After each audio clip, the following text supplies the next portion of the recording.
Today I'd like to show you how to make Comfrey infusions, oil infusions. I'm a backyard gardener. I grow perennials and herbs and vegetables. A few years back I decided that I wanted to get into using herbs medicinally.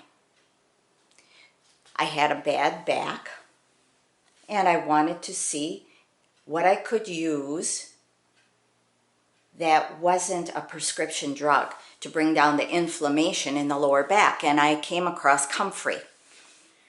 I had a friend who was growing it that had raised pigs, and she was feeding the pigs and goats the Comfrey. So she said I could come over and pick some. So I did, and I brought it home and I put it in my blender and I made a poultice. Applied it to my back, and within hours the inflammation came down and I felt better. So I started doing some research and I found Comfrey oil was beneficial to the skin in healing and in bringing inflammation down. So I decided to make my own infusion. I will show you how I do it. There's several ways that people do it. With dried herbs and fresh herbs, I prefer fresh.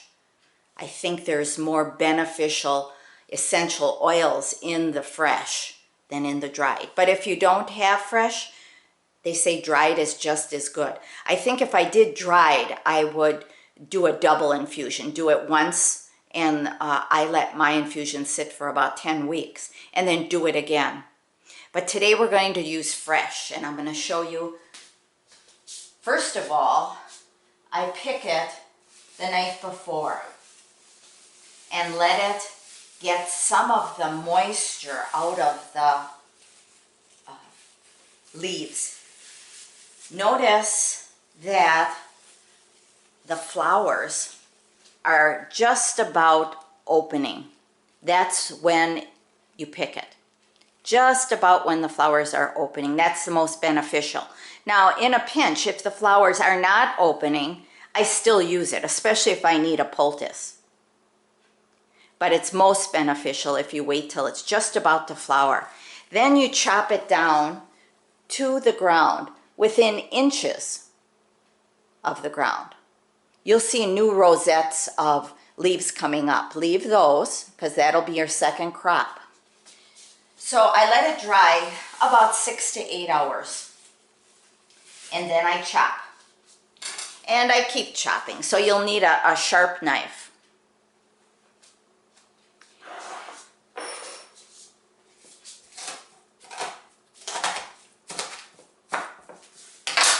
Now, I am not a professional video person. No electronics, in fact, I'm not good at. But I'm going to show you the best I can, and I don't have a pause, so I'm going to chop. I already filled some jars, so I can carry on. Just chop the whole thing up.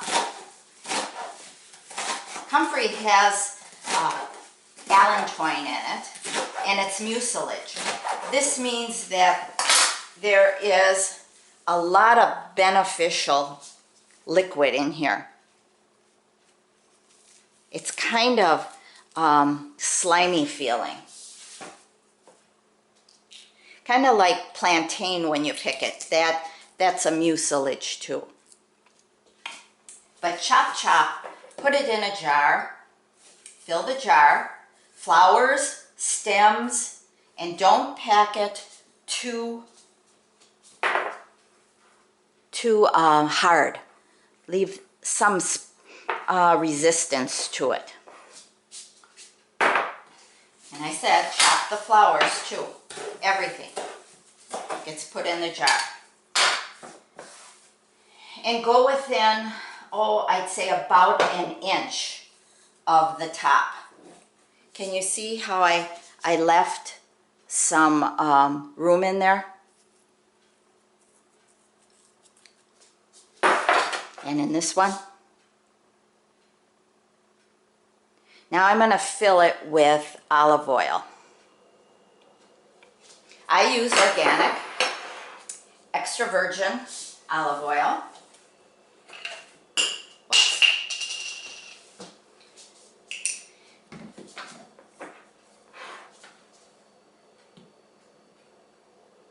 That's it. So you chop. Oh, another thing is I do not wash my herbs before I use them. I make sure they're quite clean on the plant. Maybe it's rained the night, 2 days before, but I do not wash them. You'll see some bubbling going on. That means it's going down to the bottom. And keep filling, just keep filling.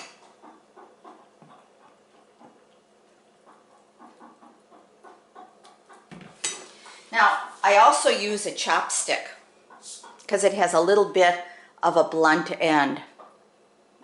But whatever, like the end of a wooden spoon would work too. Like if I poke down with this here, the end of a wooden spoon. Either way, push it down. What you want is the olive oil to cover completely your herb. And I make sure it's covering completely by about, oh, it looks about an inch. When you don't cover it completely and the herb pops up, that's when you can get mold. So if it's completely submerged, and it should be, then, can you see the olive oil there? There's nothing popping up. After you push it down, and keep it submerged, then I cap it off.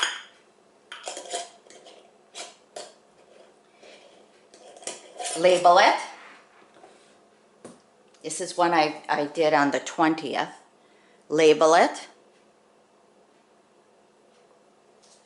And put it in your cupboard, somewhere close where you can check it daily for a while and make sure that the comfrey is not coming up through the olive oil, that there is an inch of olive oil over it.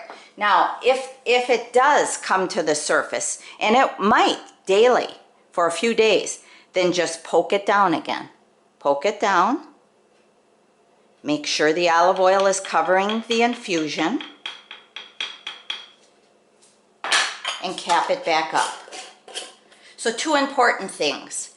Make sure the olive oil is covering the chopped comfrey. Keep it in a dark cabinet and cool, not 90 degrees. So if your basement's cooler than your home because you don't have air conditioning, put it down in the basement in a dark area. Check it for, I check for about a week. Once it stays, the oil stays over the comfrey, then I put it downstairs for 10 weeks. Now you can check it at 6 weeks. If you want to use it at 6, that's good. But I believe longer is better. Some of the things I use comfrey for, besides pulled muscles, is my arthritic knees, ankles, a sore that has already scabbed over. Not an open sore. They say not to use it on an open sore. You can Google it and see why not, I forget. But it helps the scab heal and without scarring.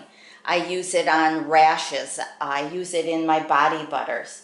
So this is one of my favorites, Comfrey.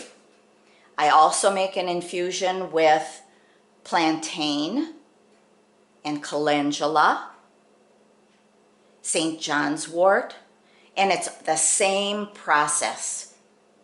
Let it sit overnight, 6 to 8 hours, get some of the moisture out of the leaves and stems and flowers, then pack the jar, not too tightly. I mean, I'm not going to shove it down real hard, but there's some resistance here.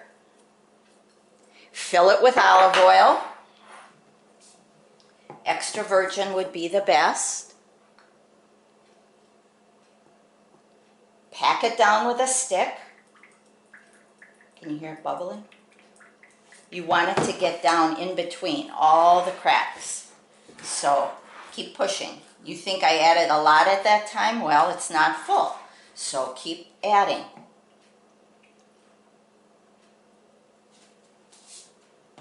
And poke it down some more. Actually, I like the end of the wooden spoon better than the chopstick.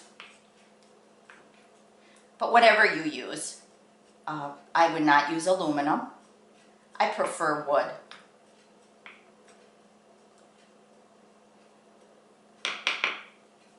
A little more.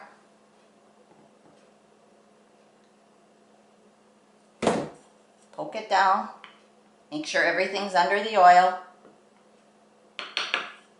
And cap it off. Don't forget to label it. Label what you're doing and the date and what herb you're using. So that's it, my friends, my gardening friends, I hope, because a lot of you from my gardening videos wanted me to do this process I use for Comfrey infusions or any infusion. So take care. Yes, use olive oil. It has the longest shelf life compared to jojoba oil or sweet almond oil. Extra virgin olive oil, organic, is the best, I think, to use. So take care. And I hope this goes easily for you. It isn't hard at all. Just remember to pick it and let it sit for 6 to 8 hours. You shouldn't have any trouble with mold growing. And then after it sits for 10 weeks, then I strain it. And maybe I'll show you how I do that too. It's not hard. I use a gold filter coffee strainer from one of the old coffee pots, like this here. And I run it through that. But you can run it through cheesecloth too. But this here I like because it's easier to clean than cheesecloth, and I'm not about to throw away cheesecloth after oil runs through it. So you would filter it after the 10 weeks, either with cheesecloth or a filter, and then bottle it up and keep it in a dark, cool spot, like down in my basement. Okay, thank you for visiting my channel. Bye-bye.